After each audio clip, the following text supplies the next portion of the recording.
Ruth Allen was chasing a dream, but it just withered like her tomatoes.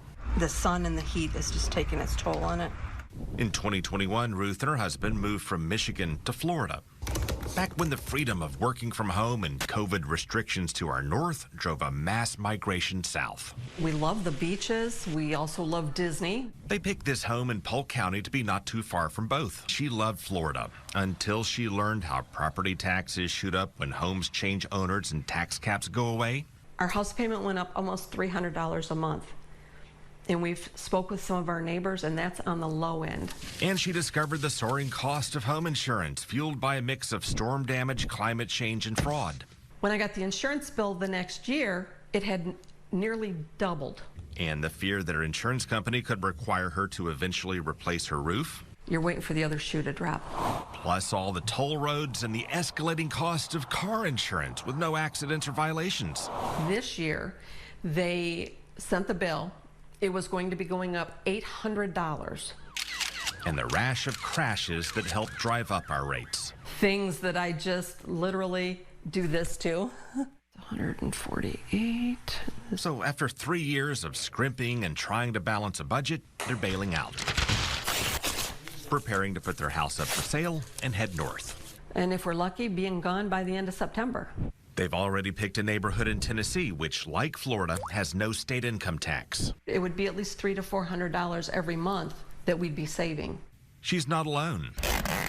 Many who moved to the Tampa Bay area during the pandemic are leaving because they can no longer afford it here.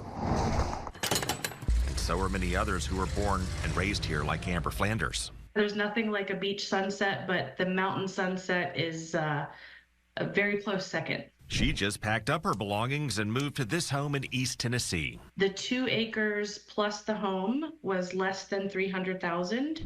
She said she's saving around $3,000 a year in home insurance, around $1,400 in car insurance, and she's paying less for groceries and utilities.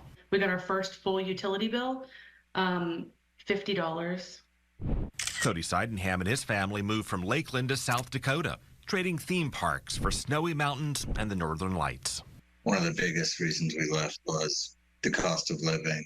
He's saving around $140 a month in car insurance, $900 a month in rent, and seeing a big drop in his power bills. Back there, we were paying between $300 and $400 a month for just electric.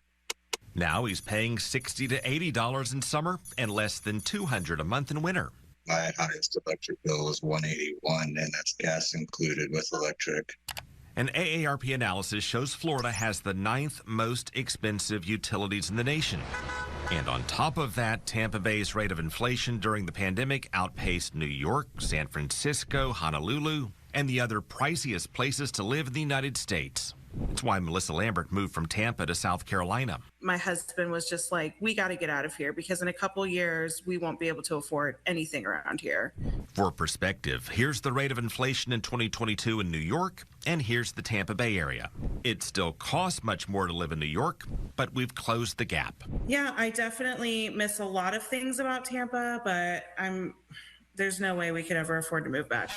All the extra people who rushed in during the pandemic drove up demand and prices for homes. Hot metro areas include Miami, Phoenix, and Tampa as people leave places like New York. Mike Lavoie is a Tampa Bay real estate broker associate. They'd make an offer on a house, not even seeing the house. Which also drove up demand and prices for food.